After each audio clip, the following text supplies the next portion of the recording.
Hi Aris, welcome. So tingnan natin kung ano yung mensahe sa'yo.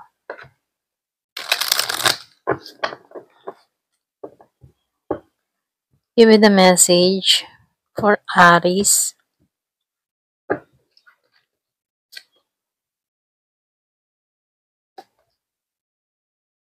So nakikitaan ko dito, no?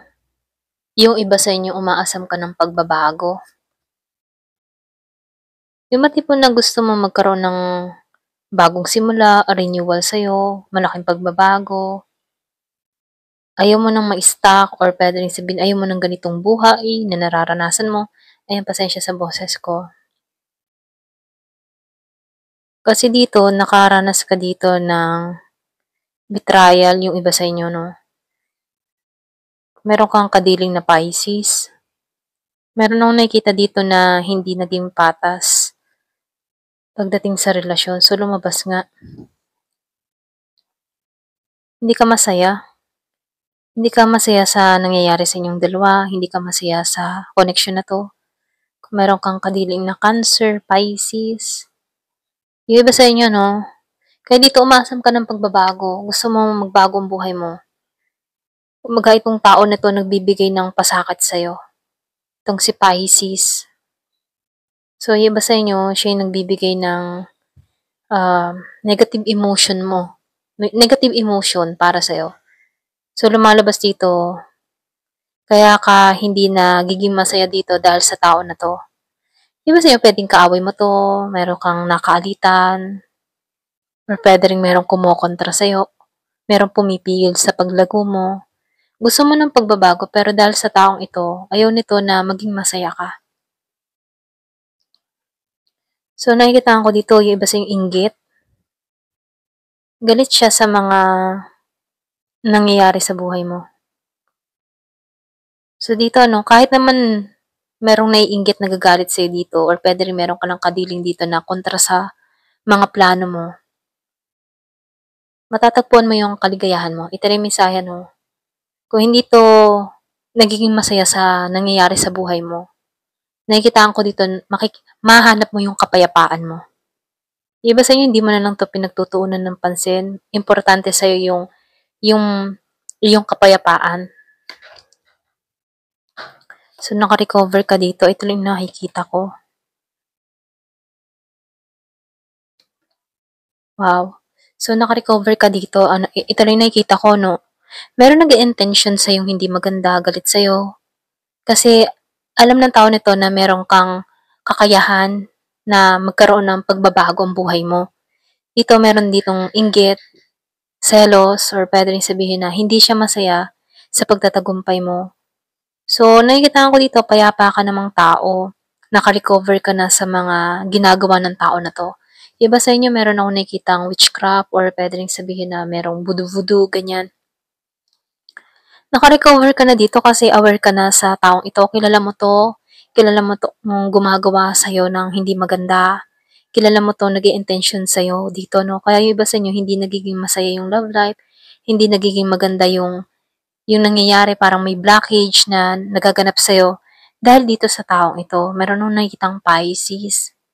Kumbaga itong tao na to, no, hindi kasi siya masaya dito sa buhay niya, kaya dito, nandadamay siya dito sa'yo. So, yung iba naman sa inyo, nakikitaan ko dito, meron nung nakitang involved na third party or pwede rin sabihin na kaya dito, no, yung iba sa inyo naiinggit sa relasyon mo or pwede rin meron kang masayang relasyon dito. Yung iba sa inyo, yung pasensya sa boses ko, yung iba sa inyo meron kang kadiling dito na Gemini na masaya kayo nagsasama. Ngunit meron ditong pumipigil sa'yo na magtagumpay, maging masaya yung relasyon nyo dahil sa tao na to. So, lumalabas na meron ditong mahika or pwede rin sabihin na pinaghihiwalay kayo, gustong maging single ka rito. So, nakikitaan ko dito, merong sumisira ng connection mo. Ito rin nakikita ko dito, no? Merong sumisira. So, dito, nakikitaan ko rito na wala kang idea. Wala kang idea sa mga nangyayari sa inyo. Okay?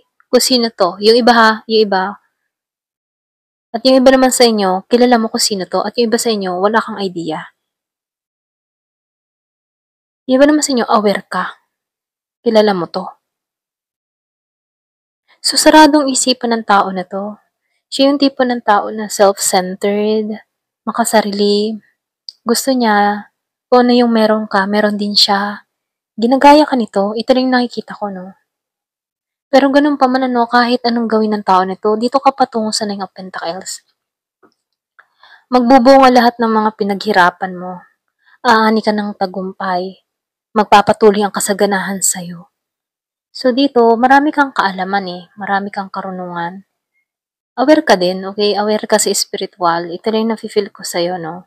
Kaya dito, protektado yung kapayapaan mo dahil alam mo kung paano to pigilan, alam mo kung paano kontrahin to. Itong gumagawang ng hindi maganda sa'yo. So ito rin yung nakikita ko sa iba. So nakikitaan ko dito, no? Yung iba sa inyo, pinahulaan ka nito. Ito rin yung nakikita ko. Pero kahit magpahulaan ka, wala siyang makita dito, okay? Kumbaga, hindi mabasa yung naghihintay sa'yo. Nagfi-feel siya dito kasi gusto ng tao na to na masira ka dito pero hindi nagtatagumpay, okay? Sarado yung intuition ng tao na to. So, dito nung lumalabas dito na nakawala ka na. Yung iba sa inyo, nakarecover ka na dito, nakalaya ka na dito sa taong ito. Meron akong nakikitang parating sa yung bagong magmamahal. Yung iba sa inyo, meron kang makakausap dito long distance, malayo kayo sa isa't isa. Yung iba sa inyo, ibang lahi, or pwede rin sabihin meron kang makilala online. Nakikitaan ko dito, nasa ibang bansa ako. Ikaw yung nasa ibang bansa, meron kang makikilala na nasa Pinas. Nakikitaan ko dito, distance. Malayo sa isa't isa. Ganon. So, nakikitaan ko dito, yung iba sa inyo, meron kang makikilala na fire sign. Tulad mo, Aries, meron ding Leo or Sagittarius. So, ito rin yung nakikita ko dito, no?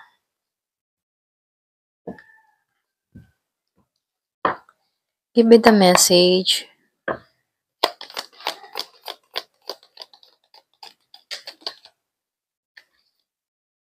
So, meron akong nakikitang April. Diba sa inyo meron ng nangyari ng April o pwede rin pinanganak ka ng April. Yung iba sa inyong Aries, pinanganak ng April. So, dito, no, meron ditong exciting na parating. Excuse me.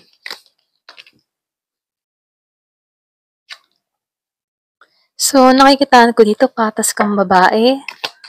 Or pwede rin sabihin na meron kang matatagpuan ditong tao na patas para sa'yo. Okay? O, diba? Meron talaga nag-i-intention sa'yo dito na hindi maganda. Meron kang kalaban, meron kang kaaway. Gusto ng tao nito ma-depress ka. Okay? Gusto nito yung tipo, maglaho ka, mawala ka sa sarili, ganyan. Galit siya sa'yo. Pero ganun pa man, ano, huwag kang mag-alala. Huwag kang mag-alala kasi kahit gawan ka ng tao na to, hindi siya nagtatagumpay. Baka nga ito pa yung nade-depress dito, okay? Depressed na siya kung paano ka sisirain dito, ganyan. Kasi hindi naman natalab sa'yo yung mga pinaggagawa ng tao na to.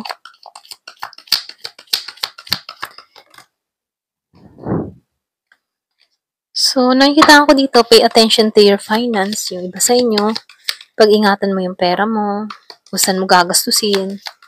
Kumbaga, konting babala lang, ganyan. Meron akong nakikita dito, no? Huwag ka nang babalik sa nakaraan. Ito rin yung mensahe, no?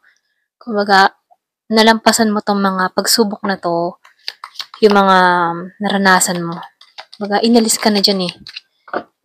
Huwag mo nang babalikan yung mga tao na hindi nakakabuti sa paglago mo. Ganyan. Then, beware of greed. Mag-ingat ka din sa mga sakim na tao. So, meron akong nakikitang strong emotion. Matatag ka. Ayan, ito na yung mensahe na matatag ka. Meron akong nakikitang gustong tumulong sa iyong sitwasyon. Meron kang napapagsabihan ng mga problema mo. Meron ditong gumagabay, merong gustong tumulong sa'yo. Give me the message. So, magbabakasyon. Meron akong nakikitang magbabakasyon. Pwedeng ikaw, magbabakasyon ka. Excuse me.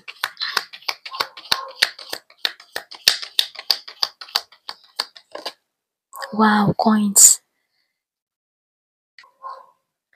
Pera nang lalapit sa'yo. Ayan, kusa nang lalapit sa'yo ang pera. Swerte ka sa pera.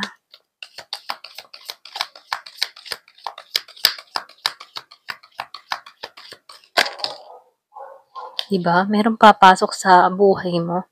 Okay, yung kasasabi ko kanina. Merong papasok sa buhay mo. So, confirmation. Meron kang mga plano na hindi natupad or wish na hindi natupad. Pero okay lang yan. May dahilan kung bakit hindi natupad yon. So, time to go and have fun. Ito na yung time para magsaya ka. So, meron nung nakikitang paglalakbay dun sa iba. So, meron ka dito kung masusubukan yung iyong physical, mental. May bala ka mag-travel or pwede rin paalis ka dito kasi meron akong nakikita nag-iintay eh. So, yung iba naman sa inyo, meron dito hiwalayan or pwede rin sabihin, meron kang naranasan dito na broken marriage or meron kang nasirang gamit, ganyan. Give me the message. Meron akong nakikitang nasirang pangako. So, meron dito August. Pwede importanteng buwan to para sa'yo. Ngayong darating na August. So, dito, no, work achievement. So, nakikita ko dito, success. Magtatagumpay ka. Ma-achieve mo mga bagay na gusto mo. Magkakaroon ka ng maraming oportunidad dito. Okay? So, nakikita ko dito, no, marami kang tatarabahuhin. So, kailangan mo lang ditong maging malinis ang kaisipan. Tanggalin mo muna yung mga negative thinking. So, meron akong nakikita dito na relasyon na parating. Okay? Marami kang gagampanan. Ito na yung mensahe, no? Marami kang gagampanan. Ayan, hanggang dito na lamang po. Thank you for watching. Love and peace.